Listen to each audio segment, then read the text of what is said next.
हाँ, कौन सा कलर पहना है आप लोगों ने? Red colour. कौन सा कलर?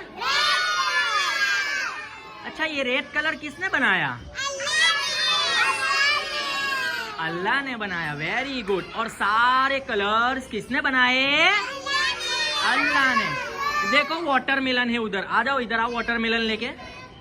देखो वाटरमेलन किस किस को पसंद है? और भी बहुत सारे फ्रूट्स होते हैं ना, मैंगो होता है, और क्या होता है? बनाना होता है, स्ट्रॉबेरी होती है, एप्पल होता है।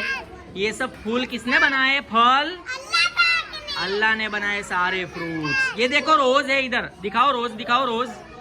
हाँ देखो रोज पसंद है सबको। तो ये सारे फ्लावर्स किसने बनाए? अल्लाह ने। ये देखो बलून भी है इधर, इधर लाओ बलून लाओ। देखो बलून है ना, बलून से खेलते हैं ना आप लोग।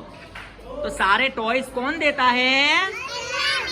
लाओ टेडी बेयर इधर लाओ, टेडी बेयर दिखाओ, इधर दिखाओ, बड़ा वाला छोटा वाला। तो ये सारे टॉयज कौन देता है हमको?